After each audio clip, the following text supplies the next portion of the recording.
Est-ce qu'il y a que moi qui suis in love des balances? Est-ce qu'il y a des gens qui détestent les balances? Vous seriez trop bizarre.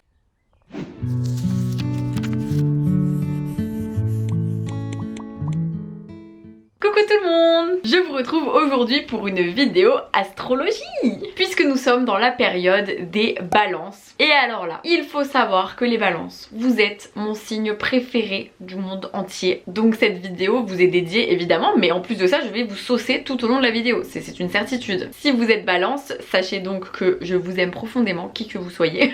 Bon peut-être pas parce que ça se trouve vous êtes quelqu'un de méchant, mais c'est pas possible parce que toutes les balances que je connais, je les adore. Et vraiment je suis entourée de balances, c'est un signe qui me fait énormément de bien, donc je n'ai même pas besoin de mon téléphone ou de mon petit carnet pour vous décrire ce signe, puisque comme d'habitude avec les vidéos astrologie, on commence par une petite description de la personnalité des personnes qui sont du signe astrologique balance. Les personnes qui sont balance sont très réputées pour avoir du mal à faire des choix. C'est quelque chose qu'on leur reproche d'ailleurs souvent parce que très régulièrement les balances sont face à des dilemmes et sont incapables de choisir, et parfois ce sont des dilemmes vraiment un petit peu bêtes et méchants.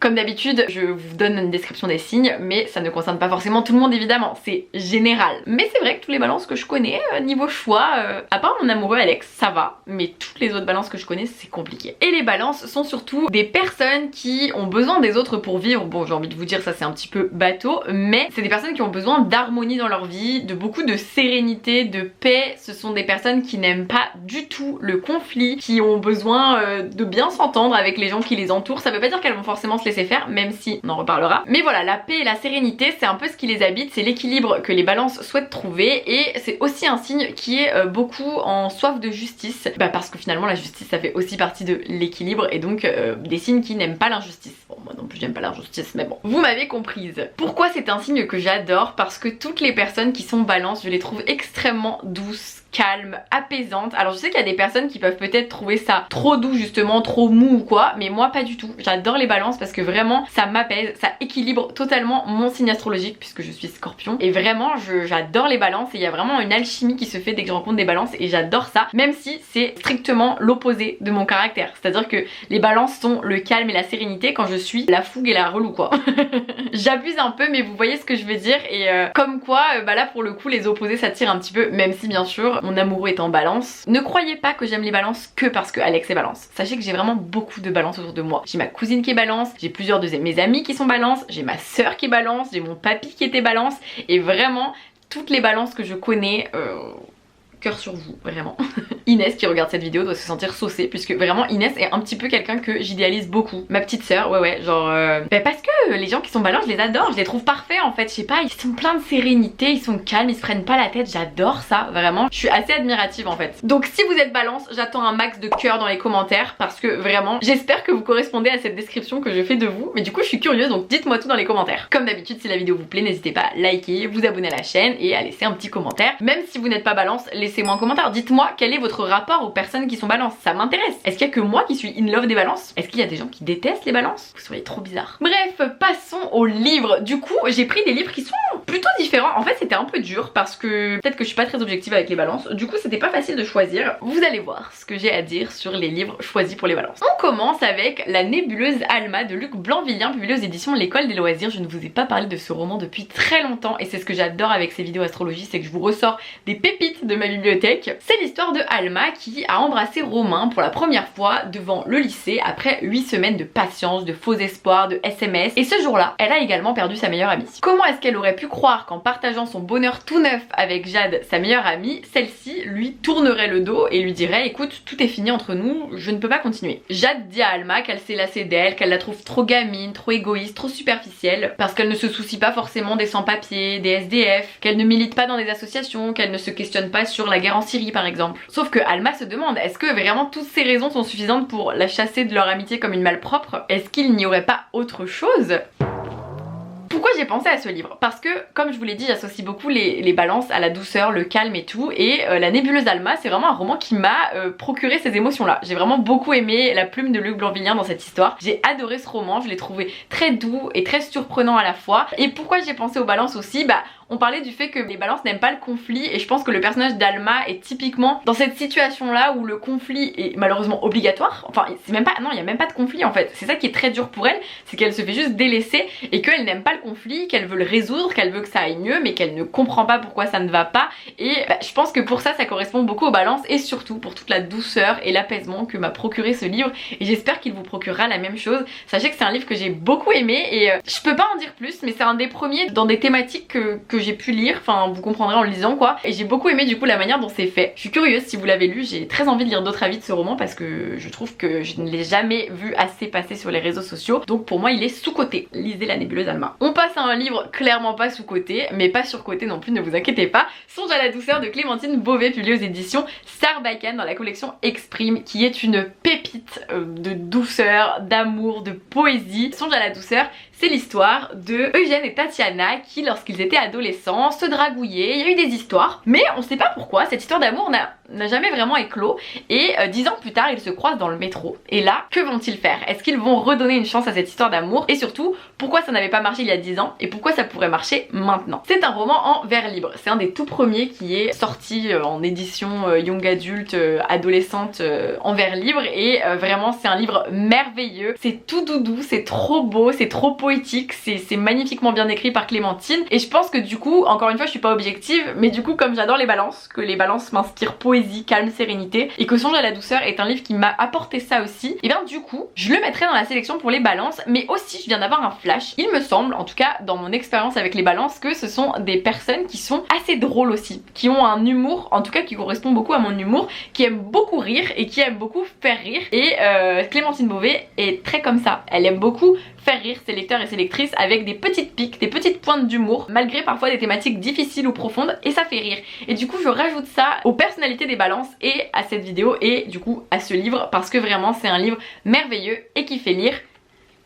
Pas du tout, enfin oui ça fait lire mais ça fait surtout rire et qui fait rire. Et puis la thématique des choix et de la difficulté des balances à faire des choix, je pense qu'elle est pas mal exposée avec ce roman, puisque Eugène et Tatiana vont devoir choisir entre redonner une chance à cette histoire d'amour ou non. Et vous verrez qu'il y a plein d'autres thématiques liées au choix dans cette histoire et je trouve ça hyper intéressant. Et j'adore ce livre, en plus je l'ai vu en pièce de théâtre et j'ai trouvé ça incroyable. Enfin vraiment, faut que je le relise. C'est une honte que je ne l'ai pas encore relu parce que je pense que je passerai un des plus beaux moments de ma vie de relire ce roman, qui au final n'était pas mon préféré de Clémentine Beauvais. Enfin quand je l'ai lu j'étais en mode il est incroyable, mais j'en aime tellement d'autres de Clémentine que voilà. Mais en fait plus j'en parle de ce livre et plus je me dis ah bah si quand même, enfin c'est quand même un de mes romans préférés. Enfin on peut pas ne pas aimer Songe à la douceur, c'est impossible si vous ne l'avez pas aimé. Mais qu'est-ce que vous faites là à me suivre? Je comprends pas. Puis un roman avec des thématiques plus difficiles mais que je voulais beaucoup mettre dans cette vidéo parce que il m'a procuré des sensations qui encore une fois sont celles que je ressens quand je suis avec des personnes balance.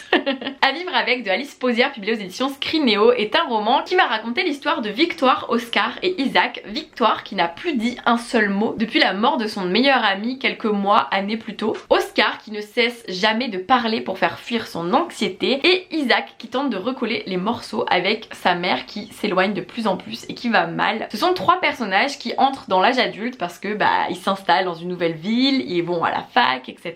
Et ils vont se rencontrer, des destins qui vont se croiser et qui vont, malgré les grandes différences entre eux, matcher. Et c'est un roman qui est vraiment bouleversant avec des thématiques évidemment difficiles, tout ce qui est anxiété, dépression, suicide également, donc je préfère prévenir. Mais en même temps, c'est un livre qui, malgré justement ces thématiques hyper complexes et sombres, et je vous jure que sur moi il a vraiment agi comme un pansement. C'était vraiment hyper réconfortant de lire ce roman parce qu'on est sur des personnages qui vont mal mais qui voient toujours l'espoir, et même quand ils le voient plus, l'espoir va s'insinuer dans leur histoire face à eux et va voilà faire naître des potentiels nouveaux projets, des potentielles nouvelles émotions, des nouvelles rencontres, des nouveaux liens.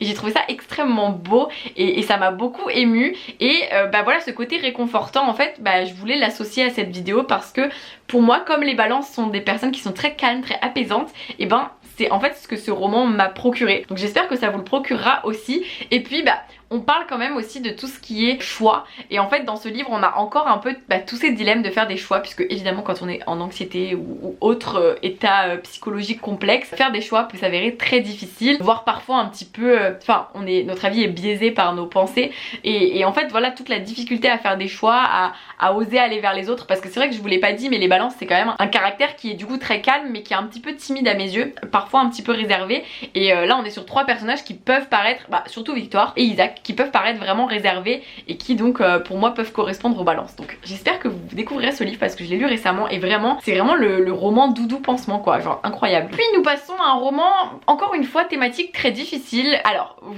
on parlera d'un truc à la fin parce que je trouve qu'il y a un lien rigolo avec cette vidéo. Bref, je voulais vous présenter Drugs de Neil Shusterman et Jarrod Shusterman, publié aux éditions Casterman, qui raconte l'histoire d'un frère et d'une sœur qui vont tous les deux se retrouver dans des situations très complexes après avoir soit des troubles psychologiques qui font qu'ils vont devoir prendre un traitement, soit une douleur qui font qu'ils vont devoir prendre des antidouleurs. Ils s'appellent Ivy et Isaac et donc tous les deux vont tomber dans le piège des drogues et des addictions, d'où le titre, hein, je pense que vous avez compris. C'est un roman où en fait on va suivre et les quotidiens et la vie de Isaac et Ivy, mais on va également suivre les drogues qui sont personnifiées, c'est-à-dire qu'on va suivre Addison et Roxy qui sont 2 drogues et qui vont un peu jouer un jeu en mode qui va réussir à faire plonger sa victime le plus vite et finalement à la tuer. C'est absolument horrible. Et en fait dès le début de l'histoire on comprend, alors je vous dis pas si ça va se réaliser ou pas, mais on comprend que l'un des 2 personnages va probablement mourir, et comme il s'appelle Ivy et Isaac et que la première lettre on la connaît, et bah du coup ça ne nous aide pas du tout, voilà. Et ça c'est vraiment dans la première page en fait, et j'ai trouvé ça terrible parce que du coup tout au long de notre lecture on a vraiment une tension horrible sur leur descente aux enfers et sur qu'est-ce qui va pouvoir les faire sortir de cette descente aux enfers. Alors pourquoi j'ai pensé à ce roman? Déjà le côté soif de justice de la part des balances, j'ai trouvé que la drogue c'est quelque chose qui est extrêmement injuste parce que tout le monde peut tomber dedans, et ça m'a donné cette haine en moi et cette envie révolutionnaire de me dire mais ça suffit, la drogue c'est pas bien. Oui, dit comme ça c'est un peu ridicule mais bon vous avez compris. Donc j'ai pensé aux balances pour ça. J'ai aussi pensé aux balances parce que les balances ne peuvent pas vivre sans les autres, ils peuvent être très fusionnels avec les personnes de qui ils sont proches, et Ivy et Isaac en fait à la base peuvent avoir une relation très fusionnelle mais vont malheureusement s'éloigner à cause justement de tout ce qui leur arrive, mais on sent que ce lien frère-sœur est très fort, très présent, et que pour eux il est primordial et qu'ils ont besoin l'un de l'autre pour vivre, donc ça m'a fait penser aux balances. Et puis encore une fois la thématique des choix qui est alors là ils doivent pas vraiment faire un choix, mais ils vont faire des choix qui vont, enfin si, des fois ils doivent faire des choix, et c'est très difficile quand on est victime d'une addiction de faire des choix, et justement lequel des 2 va faire le choix qui sera peut-être fatal. C'est vraiment un roman que j'avais trouvé génial, et en fait j'ai trouvé l'idée incroyable. Les drogues personnifiées au début j'ai trouvé ça bizarre, mais en fait je vous assure que c'est extrêmement bien maîtrisé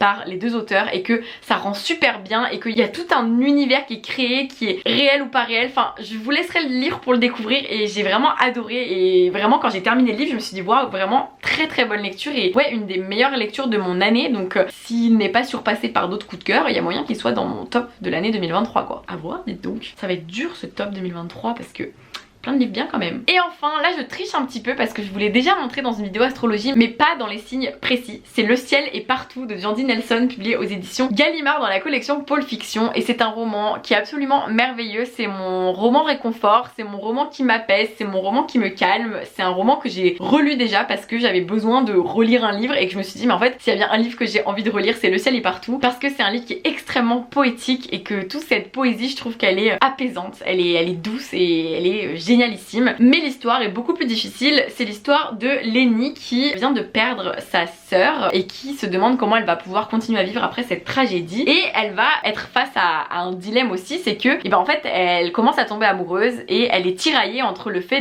d'accepter d'avancer, de pouvoir ressentir des émotions, et le fait de se dire en fait je veux pas ressentir de l'amour alors que ma sœur ne peut plus rien ressentir. Et donc rien que sur cette question un petit peu de choix de qu'est-ce qu'on fait, est-ce qu'on reste, est-ce qu'on se morfond dans notre situation, ou est-ce qu'on avance mais avec une sorte de culpabilité, ça m'a fait penser aux balances, puisque je vous parlais des choix dès le début. Mais évidemment je pense aux balances parce que toute la poésie qui habite ce livre me calme beaucoup, et oui il y a vraiment un sentiment d'apaisement, de calme, de sérénité qui est propre aux balances à mes yeux, et qui du coup est propre à ce roman que je vous recommande beaucoup. Et encore une fois les choix vont être importants dans ce livre, mais Je veux pas vous en dire trop. Et ouais, Lénis c'est vraiment un personnage attachant, très touchant et c'est vraiment un roman tellement beau mais tellement triste aussi hein, évidemment. Mais en même temps c'est un des livres qui à mes yeux aborde le mieux le deuil et vraiment lisez-le quoi. Et du coup l'anecdote que je voulais vous dire c'est que je sais pas si vous avez remarqué mais il y a beaucoup de frères-sœurs dans les romans dont je vous parle. Sachez que ouais il y en a je crois il y en a dans chaque histoire. Et ça en dit long sur le fait que ma sœur est Valence probablement. Enfin en tout cas je fais de la psychologie de comptoir mais je me dis que ça a peut-être un lien. Donc j'espère que cette vidéo dédiée aux balances vous a plu et qu'elle vous a donné envie de découvrir ces romans absolument géniaux. J'ai hâte de voir les cœurs disséminés dans les commentaires par les balances sous cette vidéo. Merci de l'avoir regardé, je vous souhaite de très belles lectures d'ici la prochaine et dites-moi dans les commentaires quel est le livre qui vous fait le plus envie. Passez de très belles lectures d'ici la prochaine vidéo.